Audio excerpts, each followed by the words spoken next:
Hello students, welcome back to dream classes. तो चलिए, जैसा कि आप लोगों को थंबनेल में दिख गया होगा कि आज से शुरू होने वाली है क्लास 10th की पढ़ाई। तो आप लोग बस जुड़े रहिएगा सारे बच्चे, और जो भी आपके भाई बहन वगैरह होंगे उन्हें बता दीजिएगा कि आज से ड्रीम क्लासेस पर भी क्लास 10th की पढ़ाई जो है वो स्टार्ट कर दी गई है। तो चलिए, जिन बच्चों ने हमारे चैनल को अभी तक सब्सक्राइब नहीं किया है, वो जो बच्चे क्लास 10th के हैं वो सब्सक्राइब बटन दबा दीजिएगा, ठीक है, और बेल आइकन बगल में प्रेस कर दीजिएगा। तो चलिए आइए आज के इस टॉपिक को हम लोग स्टार्ट करते हैं। जैसा कि थंबनेल में आपको दिख रहा होगा, फिजिक्स यानी कि क्लास 10वीं के जो हमारा टॉपिक है साइंस का, उसके चैप्टर 1 से हम लोग स्टार्ट करेंगे, ठीक है। तो सारे बच्चे अंत तक बने रहेंगे, बेहद ही कॉन्सेप्टली और बेहद ही शानदार टॉपिक ये होने वाला है। तो चलिए स्टार्ट करते हैं। देखिए, जैसा कि आपको दिख रहा है ऊपर, प्रकाश का परावर्तन यानी कि हमारे फिजिक्स का लेसन 1 है, ठीक है ये। तो चलिए, इसमें सबसे पहले हम लोग बारी बारी से जानेंगे क्या क्या हमें पढ़ना है, और टॉपिक वाइज एकदम फिगर के माध्यम से एकदम क्लियर करते जाएंगे। तो आप लोग सारा इस वीडियो को अंत तक जरूर देखिएगा, क्योंकि आपका एक एक कॉन्सेप्ट एकदम क्लियर रहेगा यहाँ पे, ठीक है। और सारे बच्चे हमें कमेंट में लिख कर बताएंगे कि उन्हें कैसा लगा ये टॉपिक। तो चलिए स्टार्ट करते हैं। सबसे पहले हम लोग देखिए जानेंगे कि प्रकाश यानी कि लाइट क्या होता है, क्योंकि हमारे चैप्टर का ही नाम है प्रकाश का परावर्तन। तो सबसे पहले हम लोग जानेंगे प्रकाश क्या होता है। देखिए, समझिएगा सारे बच्चे। देखिए, हमारा इसका परिभाषा हो गया, प्रकाश वह भौतिक कारक है जो किसी वस्तु पर पड़कर हमें दिखाई देता है। देखिए, इसके कहने का मतलब क्या हुआ कि मान लीजिए हमें किसी वस्तु को देखना है, ठीक है। किसी वस्तु को देखना रहे तो हम कैसे देखेंगे, उस पर लाइट देंगे तभी ना। मान लीजिए कोई कमरा अंधेरा है, तो उसमें रखे किसी वस्तु को हमें देखना है, तो उसमें किसकी जरूरत होगी? प्रकाश की जरूरत होगी। तो कह रहा है ये देखिए टॉपिक कि प्रकाश वह भौतिक कारक है जो किसी वस्तु पर पड़कर, लाइट को तो हम डायरेक्टली देख नहीं सकते हैं, ठीक है। जब किसी वस्तु पे वो पड़ेगा, मान लीजिए किसी कमरे में, देखिए आपको एग्जांपल हम देते हैं। मान लीजिए ये एक कमरा है, ठीक है, या फिर ये एक जगह है, यहाँ पे कोई इस तरह से वस्तु रखा है, और ये पूरा कमरे में क्या है? अंधेरा है। क्लियर है? पूरा कमरे में अंधेरा है, तो आप इस वस्तु को देखने के लिए क्या करोगे? वहां पे लाइट दोगे यानी प्रकाश दोगे, ठीक है। तो जब जब इस वस्तु पे आप दीजिएगा प्रकाश, इस तरह से मान लीजिए एक टॉर्च से आप इस तरह से प्रकाश उस पर दीजिएगा, ठीक है, तभी तो ये दिखाई देगा ये वस्तु। मतलब इस टॉपिक का कहने का अर्थ है कि प्रकाश वह भौतिक कारक है जो किसी वस्तु पर पड़कर हमें दिखाई देती है, ठीक है। जब उस वस्तु पे हम प्रकाश डालेंगे, वो वस्तु हमें दिखाई देगी, तो हम क्या कहलाएंगे कि हमने प्रकाश को देखा, ठीक है। या फिर देखिए, एक और परिभाषा इसका क्या होगा कि या देखने की अनुभूति को प्रकाश कहा जाता है। मतलब जिसकी सहायता से हम देखते हैं, अनुभूति मतलब हमारे देखने का जो अनुभव होता है। या फिर एक और परिभाषा इसका कह सकते हैं इजीली में एकदम, या जिसकी सहायता से हम किसी वस्तु को देख पाते हैं, प्रकाश कहलाता है। क्योंकि जब तक लाइट नहीं रहेगा, प्रकाश नहीं रहेगा, हम किसी भी वस्तु को देख नहीं सकते, ठीक है। तो चलिए, ये इसका 3 टॉपिक है। जो भी आपको अच्छा लगे उस टॉपिक को आप लोग याद रखिएगा। तीनों परिभाषा में से कोई भी आप एग्जाम में कर सकते हो, ठीक है। पहला था प्रकाश हुआ भौतिक कारक है जो किसी वस्तु पर पड़कर हमें दिखाई देती है, डायरेक्टली नहीं दिखाई देती है। और दूसरा है देखने की अनुभूति को प्रकाश कहा जाता है, क्योंकि उसके अनुभूति के बिना हम किसी वस्तु को देख नहीं सकते हैं। या सबसे इजी हमारा तीसरा है कि या जिसकी सहायता से हम किसी वस्तु को देख पाते हैं, प्रकाश कहलाता है। एकदम इजी है, ठीक है। चलिए नोट बनाते जाइएगा सारे बच्चे, ठीक है। और जिन बच्चों को क्लास 10th की स्टडी फुल्ली स्टडी करनी है, नोट्स वगैरह वीडियोस लेक्चर सब कुछ चाहिए, वो हमारे लर्निंग ऐप को, ड्रीम क्लासेस के ऐप को प्ले स्टोर से अभी डाउनलोड करिए, ठीक है। देखिए, हमारा ऐप जो है ड्रीम क्लासेस का, वो लर्निंग ऐप आपको मिल जाएगा प्ले स्टोर से, उसको आप अभी डाउनलोड कर लीजिए जिन बच्चों को पूरी तैयारी करनी है क्लास 10th 11 और 12th की, ठीक है। तो चलिए आगे बढ़ते हैं अगले टॉपिक की ओर। देखिए, अब हम लोग इसमें नोट करके थोड़ा सा जानेंगे प्रकाश के बारे में कि प्रकाश एक प्रकार की ऊर्जा है, ठीक है। अब इसको समझिए कि कैसे हम कह सकते हैं कि प्रकाश एक प्रकार की ऊर्जा है। मान लीजिए, देखिए, आप अपने छत पे एक सोलर प्लेट इस तरह से रखते हो, ठीक है। इस तरह से होता है ना छतों पे, गांव वगैरह में रहता है। ये मान लीजिए क्या क्या है, सोलर सेल है, या जिसे सूर्य प्लेट भी कहा जाता है, ठीक है। तो इसमें देखिए, जब ऊपर से धूप आती है, इस तरह से जब धूप आती है ऊपर से, ये सूर्य का धूप, ये क्या है? सूर्य है। सूर्य का जब लाइट इसमें आता है तो ये क्या होता है? ये चार्ज होता है ना। जब ये चार्ज होता है तो ये क्या अपने अंदर क्या होता है? ऊर्जा उत्पन्न करता है, और इससे हम क्या उत्पन्न करते हैं? बिजली उत्पन्न करते हैं या लाइट वगैरह जलाते हैं। तो इसका मतलब क्या है, इसमें जो पूरा चार्ज हुआ, ये एनर्जी इसमें आया, वो कहाँ से आया, सूर्य से। तो हम कह सकते हैं कि सूर्य जो है इसको क्या किया, प्रकाश जो है वो इसको क्या किया, एनर्जी दिया। क्या दिया, एनर्जी दिया। यानी प्रकाश एक प्रकार की क्या है, ऊर्जा है। क्लियर है ना। तो इसके एग्जाम्पल से हम कह सकते हैं प्रकाश एक प्रकार की क्या है, ऊर्जा है। तो ये देखिए टॉपिक बेहद ही VVI है। कई बार एग्जाम में पूछता है कि प्रकाश एक प्रकार की क्या है। ऑप्शन में रहेगा आपका ऊर्जा है, बल है, कार्य है, इस तरह से। तो आपको क्या वहां पे आंसर देना है, प्रकाश एक प्रकार की ऊर्जा है। क्लियर है। चलिए आगे बढ़े। बस हम लोग टॉपिक वाइज एकदम टॉपिक को क्लियर करते जाएंगे, तो हमारा एक भी कंफ्यूजन नहीं रहेगा। और जिन बच्चों को कंफ्यूजन हो वो हमें कमेंट बॉक्स में लिखकर बता सकते हैं। अब आगे हम लोग बढ़ते हैं। प्रकाश स्रोत एक टॉपिक हमें पढ़ना है, प्रकाश स्रोत क्या होता है। तो चलिए इसके बारे में भी जानते हैं। देखिए प्रकाश स्रोत क्या होता है, इसकी परिभाषा को जानते हैं पहले कि प्रकाश जिस वस्तु से निकलता है, ठीक है, स्रोत का मतलब ये होता है कि उसका माध्यम। तो प्रकाश जिस वस्तु से निकलता है उसे प्रकाश स्रोत कहा जाता है। जैसे सूर्य से प्रकाश निकलता है, तारा, टॉर्च इत्यादि। यानी ये सब क्या है, प्रकाश का एक स्रोत है, माध्यम है, उससे हम प्रकाश उत्पन्न कर सकते हैं। ठीक है। अभी तक हमने दो टॉपिक को पढ़ा, एक तो पढ़ा लाइट यानी प्रकाश क्या होता है, दूसरा पढ़ा हम लोगों ने प्रकाश स्रोत क्या होता है। अब हम लोग आगे बढ़ते हैं, कुछ और टॉपिक्स को पढ़ते हैं अच्छे से। चलिए एकदम आराम आराम से पढ़ेंगे, कोई भी दिक्कत नहीं होगी आप लोगों को।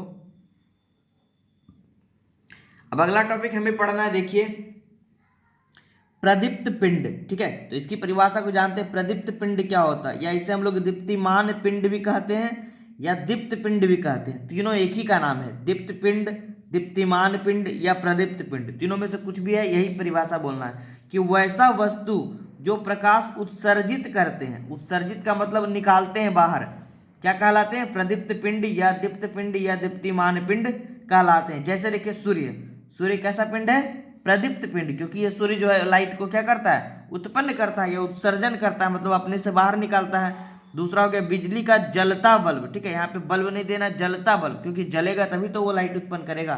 क्लियर है। और उसके बाद देखिए जलती मोमबत्ती। ठीक है, ये सब किसका एग्जाम्पल है, प्रदीप्त पिंड का। ठीक है, चलिए आगे बढ़े। अब इसी में हम लोग को जाना है थोड़ा सा, एक होता है अप्रदीप्त पिंड। तो इसकी परिभाषा को भी हम लोग जान लेते हैं। देखिए अप्रदीप्त पिंड में हम जानेंगे कि वैसा वस्तु जो प्रकाश स्वयं उत्सर्जित नहीं करता है। प्रदीप्त में क्या था, वैसा वस्तु जो प्रकाश उत्सर्जित करता है या स्वयं उत्सर्जित करता है, ये हो गया प्रदीप्त पिंड।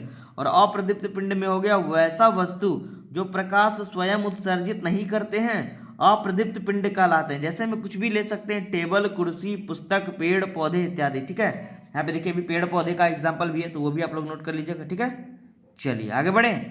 तो ये हम लोगों ने 4 टॉपिक क्लियर कर लिया। यहाँ तक तो कोई भी बच्चे को दिक्कत नहीं हुआ होगा। जो भी बच्चे को दिक्कत हो कुछ भी, वो हमें कमेंट बॉक्स में लिख कर बता सकते हैं। आगे बढ़ते हैं अगले टॉपिक की ओर। ठीक है, चलिए देखिए अब अच्छे अच्छे टॉपिक्स हमें देखने को मिलेंगे यहाँ पर। अब हमें आगे जो पढ़ना है वो टॉपिक हमारा प्रकाश की किरण क्या होता है। ठीक है, तो देखिए इसमें कहेंगे एक सरल रेखा पर चलने वाले प्रकाश को प्रकाश की किरण कहा जाता है। जैसे देखिए फिगर से हम समझते हैं, एक सरल रेखा, मान लीजिए लाइट, यहाँ से आप एक टॉर्च रखते हैं। ठीक है, ये क्या है आपका, ये मान लीजिए टॉर्च है। जब आप इस टॉर्च को जलाते हैं तो ये लाइट इस तरह से जा रहा है ना, अगर इस तरह से सीधे जाएगा, सीधे जलाइएगा तो फिर आगे जाकर ये फैल जाएगा। तो जब स्टार्टिंग में, तो ये जो पथ होता है ना स्टार्टिंग वाला, इस तरह से, क्या देखिए परिभाषा, प्रकाश की किरण किसे कहते हैं, एक सरल रेखा पर चलने वाले प्रकाश को। ये जो सरल रेखा यानी सीधी रेखा में चलने वाला जो ये किरण होता है प्रकाश के द्वारा, इसे ही क्या कहा जाता है, प्रकाश की क्या कहा जाता है,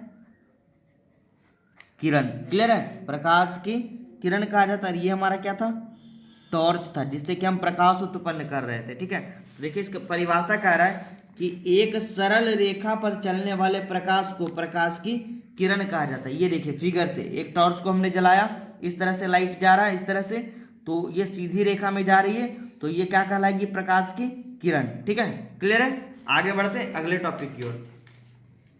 अब देखिए अगला टॉपिक इसमें याद रखना है कि प्रकाश की किरण को तीर चिन्ह से दर्शाया जाता है। ये जो इसकी किरण है ना, इसको हम लोग इस तरह से दर्शा सकते हैं, तीर चिन्ह के द्वारा। ठीक है, ये तीर चिन्ह के द्वारा हम लोग दर्शा सकते हैं। तो ये आपका ऑब्जेक्टिव में पूछा जाता है कई बार कि प्रकाश की किरण को कैसे दर्शाया जाता है, तो तीर चिन्ह के द्वारा।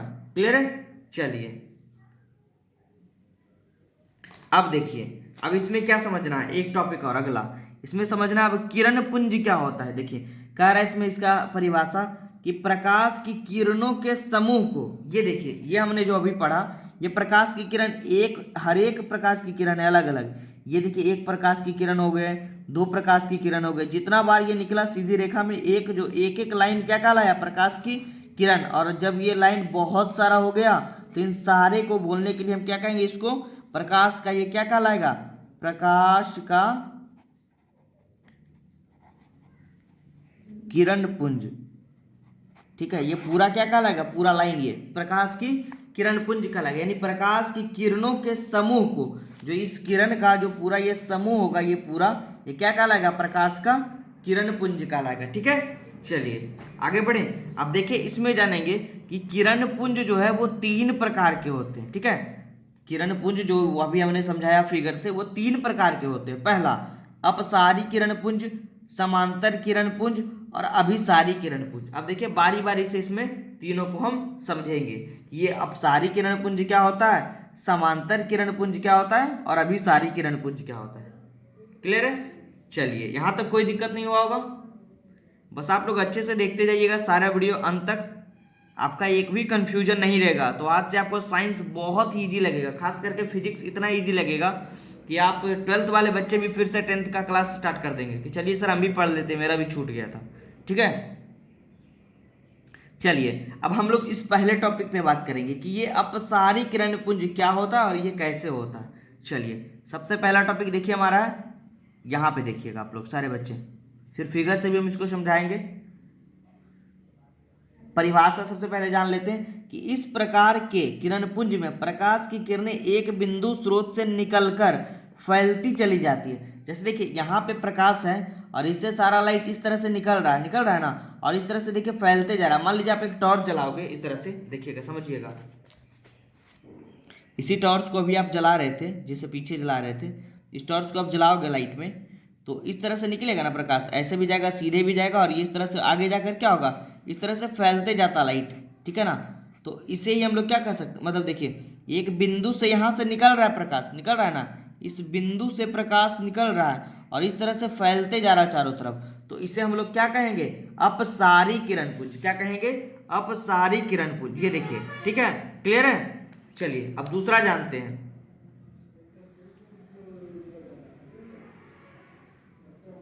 दूसरा एक होता है समांतर किरण पुंज। ठीक है, देखिए इसमें कह रहा है कि इस प्रकार के किरण पुंज में प्रकाश की किरणें समांतर दिशा में होती है। समांतर दिशा का मतलब कि इसी तरह से होगी एकदम। ठीक है, इस तरह से एकदम समान अंतर में, दोनों के बीच का अंतर जो होगा ना वो समान होगा। जैसे कि मान लीजिए आप कोई इस तरह का आप लाइट जला दीजिए। ठीक है, एक आप टॉर्च को नहीं लेकर आप इस तरह से एक लाइट को लीजिए जिसका कि आकार इस तरह से वर्गाकार या आयताकार हो। अब आप इसको जलाओगे तो देखोगे स्टार्टिंग में ये वाला लाइट ऐसे दिखेगा, फिर बाद में आगे जाकर ये इस तरह से फैलेगा। ठीक है, मतलब स्टार्टिंग में ये समानांतर चलेगा, यानी इसके बीच का जो गैप होगा वो क्या होगा, समान होगा। तो इस प्रकार के किरण पुंज को ही क्या कहेंगे हम, समांतर किरण पुंज। ठीक है, इसको क्या कहेंगे, समांतर किरण पुंज। आगे भी इसका डिस्कस करेंगे जब हमारा ये टॉपिक आगे पढ़ने को आएगा तो। ठीक है, बस अभी याद रखना है, अपसारी में फैलते हुए चला जाएगा और समांतर में सीधे जाएगा, और एक तीसरा जानेंगे हम अभिसारी किरण पुंज। तो चलिए इसको भी जान लेते हैं, अभिसारी किरण पुंज क्या होता है। देखिए अभिसारी किरण पुंज का सबसे पहले हम परिभाषा जानेंगे कि इस प्रकार के किरण पुंज में प्रकाश की किरणें एक बिंदु पर मिलती है या मिलती हुई प्रतीत होती है। ठीक है, जैसे कि देखिए यहाँ पर जो है ना वो एक बिंदु पर देखिए मिलती हुई प्रतीत हो रही है। ठीक है, मान लीजिए यहाँ से भी आप टॉर्च जला रहे हो, यहाँ से भी जला रहे हो, यहाँ से भी जला रहे हो, इधर से भी, तो एक बिंदु पर आकर वो क्या हो रही है, मिल रही है, यहाँ पर आकर मिल रही है। ये क्या कहलाएगा, अभिसारी किरण पुंज कहलाएगा। ये सारा किरण पुंज क्या कहलाएगा, अभिसारी किरण पुंज का एग्जाम्पल होगा। कि देखिए परिभाषा ही कह रहा है कि इस प्रकार के किरण पुंज में प्रकाश की किरणें एक बिंदु पर मिलती हुई हो रही है। और जब ये निकलती हुई प्रतीत होगी इस तरह से बाहर जाती हुई तो वो क्या कहलाया था, अपसारी। और जब समानांतर रहे इस तरह से डैश डैश डैश तो वो क्या था, समानांतर। और ये जब निकलती हुई प्रतीत हो सॉरी अंदर आती हुई प्रतीत हो एक बिंदु पर जमा होते हुए क्या कहलाएगा, अभिसारी किरणपुंज। क्लियर है ये तीनों फिगर के माध्यम से। तो सारे बच्चे फिगर को भी अच्छे से बना लीजिएगा, एकदम क्लियर हो जाएगा आपका सब कुछ। ठीक है, चलिए आगे बढ़े। अब हम लोग आगे बढ़ते हैं इसमें अगले टॉपिक की ओर कि अगला टॉपिक हमें क्या पढ़ना है।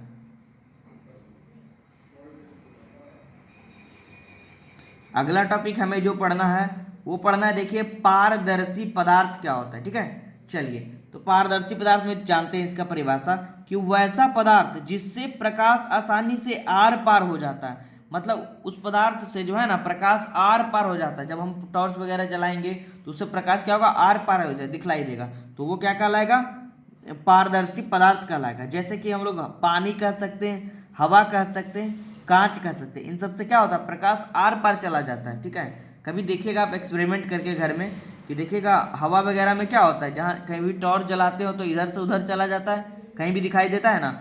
या कांच में अगर जलाइएगा कितने कांच में तो आर पार उसके लाइट दिखेगा। आप इस तरह से कांच को रखिएगा, मान लीजिए इस तरह से देखिए,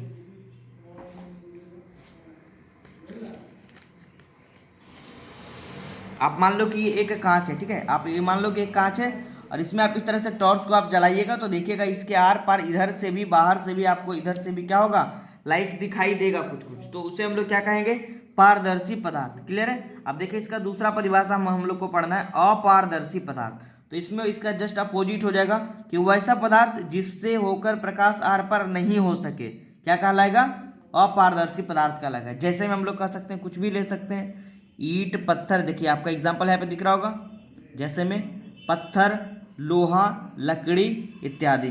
क्लियर है। चलिए तो ये था पारदर्शी और अपारदर्शी पदार्थ का एग्जाम्पल। तो ये भी आपका टॉपिक क्लियर हो गया होगा। पारदर्शी में वैसा पदार्थ जिससे प्रकाश आसानी से आर पार हो जाते हैं पारदर्शी पदार्थ कहलाते हैं, और अपारदर्शी पदार्थ वैसा पदार्थ जिससे होकर प्रकाश आर पार नहीं हो पाते। क्लियर है। चलिए आगे बढ़ते हैं अगले टॉपिक की ओर। अब देखिए आपका बेहद ही शानदार और अच्छा टॉपिक आपको देखने को मिलेगा इसमें। ठीक है, चलिए सबसे पहले हम लोग एक और टॉपिक हमारा छूट गया है, चलिए थोड़ा सा अच्छे से कर लेते हैं इसको, ज़्यादा आपको पढ़ने में आसानी होगा। देखिए हमारा एक टॉपिक है, चलिए इसी में देखिए एक और प्रकार के पदार्थ होते हैं। एक होता है देखिए पारभासी पदार्थ क्या होता है। ये पहले हमने पढ़ा पारदर्शी अपारदर्शी। पारदर्शी में पढ़ा कि वैसा पदार्थ जिससे प्रकाश आसानी से पार हो जाते हैं, और अपारदर्शी में पढ़ा कि वैसा पदार्थ जिसमें प्रकाश आसानी से आर पार नहीं होते या नहीं के बराबर ही होते हैं। और तीसरा हम लोग को होना है, देखिए पढ़ना है पारभासी पदार्थ। तो वैसे पदार्थ जिससे होकर प्रकाश जो है आंशिक रूप से, आंशिक का मतलब होता है थोड़ा बहुत, एकदम थोड़ा सा, ठीक है, आंशिक रूप से आर पार होते हैं, पारभासी पदार्थ कहलाते हैं। जैसे कि घिसा हुआ कांच, अगर आप घिसे हुए कांच के आर पर प्रकाश करिएगा तो थोड़ा थोड़ा दिखाई देगा। जैसे कि तेल लगा हुआ कागज, उसको आप ऐसे धूप में रखिएगा तेल लगे हुए कागज को, तो उसके आर पर थोड़ा थोड़ा लाइट जो है वो दिखाई देगा। याद कर सकते हैं इसका एग्जाम्पल धुआं, कुहासा इत्यादि। ये हो गया इसका एग्जाम्पल पारभासी पदार्थ का। क्लियर है। चलिए आगे बढ़े।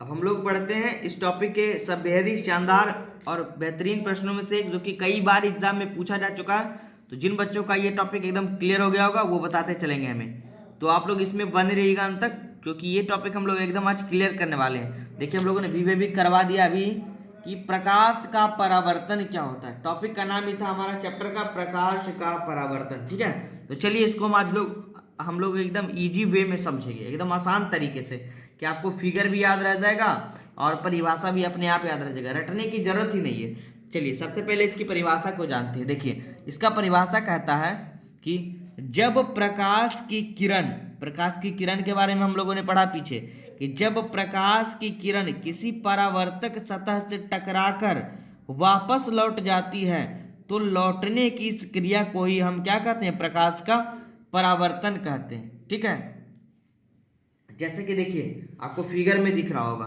देखिए ऊपर करते हैं। चलिए एक और फिगर हमने बनाया है तो उसके माध्यम से हम समझेंगे। ठीक है, तो ज्यादा क्लियर हो जाएगा आपका।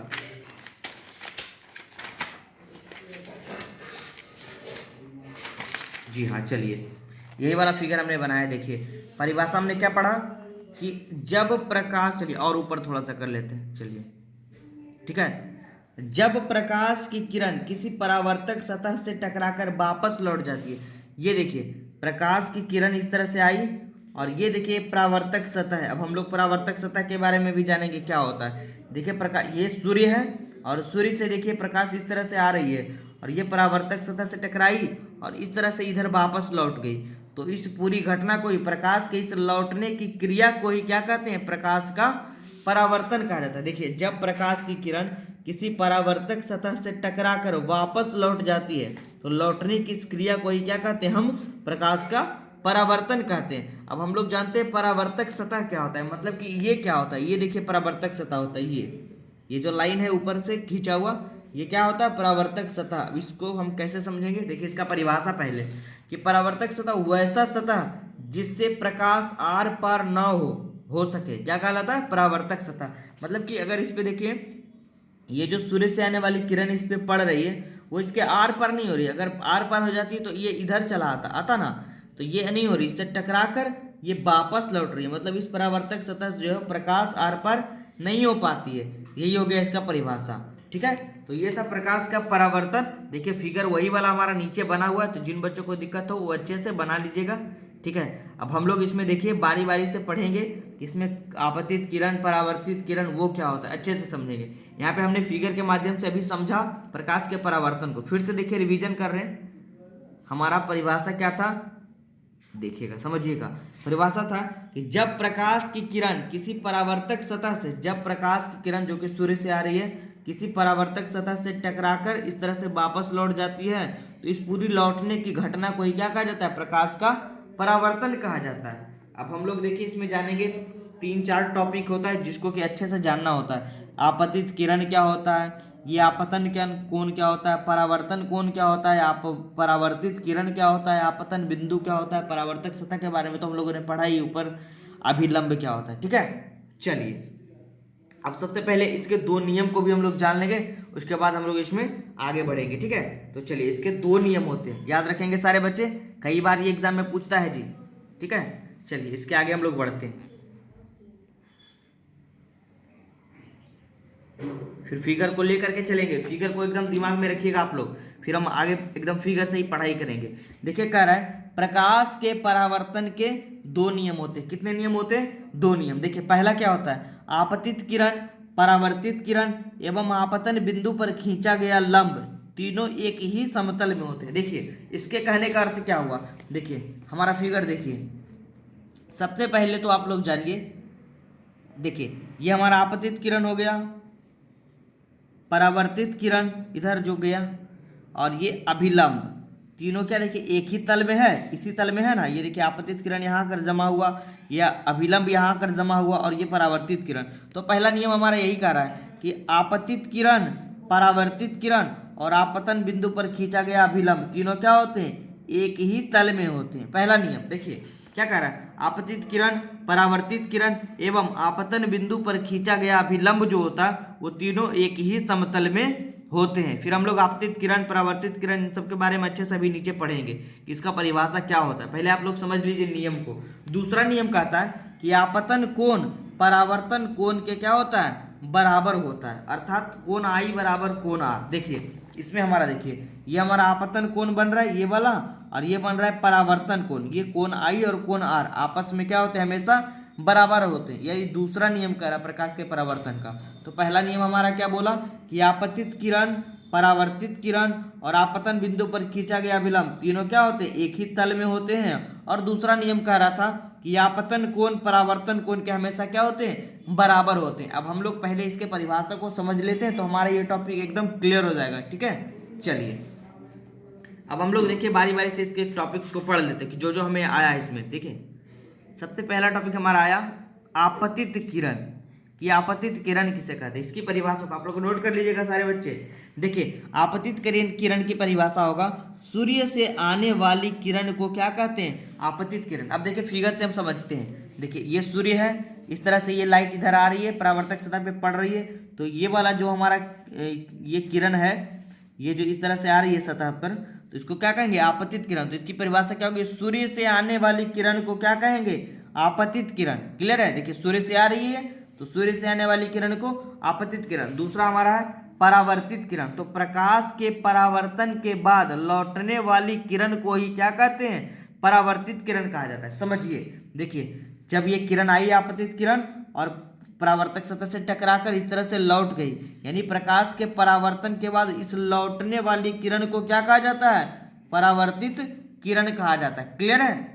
सूर्य से आने वाली किरण को आपतित किरण और परावर्तन के बाद लौटने वाली किरण को परावर्तित किरण कहा जाता है। अब देखिए तीसरा टॉपिक जानेंगे, ये वाला आपतन बिंदु क्या होता है। ठीक है, देखिए परिभाषा क्या कर रहा है? सूर्य से आने वाली किरणें परावर्तक सतह के जिस बिंदु पर आपतित होती है, मतलब जमा होती है, उसे क्या कहते हैं? आपतन बिंदु। ठीक है, देखिए परिभाषा क्या कहा? सूर्य से आने वाली किरणें, ये वाला देखिए, सूर्य से आने वाली किरणें परावर्तक सतह के जिस बिंदु पर सूर्य से आने वाली किरणें परावर्तक सतह के जिस बिंदु पर आपतित होती है, आपतित यानी जमा होती है, उस बिंदु को ही क्या कहा जाता है? आपतन बिंदु कहा जाता है। क्लियर है? ठीक है ना। अब एक टॉपिक इसमें जानना है हमें, अभिलंब क्या होता है। ये देखिए अभिलंब, तो किसी समतल सतह के किसी बिंदु पर खींचे गए लंब को उस बिंदु पर क्या कहते हैं? अभिलंब कहते हैं। अब समझिए इसको, किसी समतल सतह के किसी बिंदु पर, देखिए ये सतह है परावर्तक सतह, यह समतल सतह, किसी समतल सतह के किसी बिंदु पर, इस बिंदु पर खींचे गए अभिलंब को, इस तरह से खींचे गए अभिलंब को इस बिंदु पर का क्या कहते हैं? अभिलंब या लंब कहा जाता है। क्लियर है? देखिए फिर से, किसी समतल सतह के किसी बिंदु पर, किसी समतल सतह के किसी बिंदु पर खींचे गए लंब को, इस तरह से पैरेलल लंब खींचा गया। ये इस तरह से भी फिगर को हम बना सकते हैं, ऐसे करके भी, देखिए ऐसे करके भी लिख सकते हैं ना इसको फिर हम इस तरह से घुमा देंगे तो फिर वही फिगर आ जाएगा ना। तो किसी समतल सतह के किसी बिंदु पर खींचे गए लंब, ये 90 डिग्री का कोण इस तरह से बन रहा है, 90 डिग्री और ये 90 डिग्री। तो किसी समतल सतह पर खींचे गए लंब को इस तरह से क्या कहते हैं? अभिलंब कहा जाता है। क्लियर है? आप देखिए दो टॉपिक और छूट गया, थोड़ा सा इसको अच्छे से समझिएगा। अब कह रहा है देखिए एक आपतन कोण। ठीक है, आपतन कोण का परिभाषा क्या होगा? आपतित किरण और अभिलंब के बीच के कोण को हम लोग क्या कहेंगे? आपतन कोण कहा जाता है। समझिए, देखिए आपतन कोण हमारा इसमें क्या आ रहा है? ये वाला कोण आ रहा है। तो समझिए आपतित किरण और ये हमारा अभिलंब है ना, ये अभिलंब के बीच के कोण को फिगर से भी समझकर बोल सकते हैं आप, परिभाषा रटने की जरूरत ही नहीं है। देखिए आपतित किरण एवं अभिलंब के बीच के कोण को क्या कहेंगे? आपतन कोण। और फिर हम लोग इसका परावर्तन कोण का परिभाषा कैसे देंगे? समझिए इसका, देखिए परावर्तित किरण और अभिलंब के बीच के कोण को क्या कहेंगे? परावर्तन कोण। क्लियर है? ये हमारा अगला टॉपिक भी वही है, देखिए समझ लिए एक बार और थोड़ा सा नोट कर लीजिएगा। परावर्तन कोण का भी डेफिनेशन वही होगा। देखिए परावर्तित किरण और अभिलंब के बीच के कोण को समझिए क्या कहेंगे?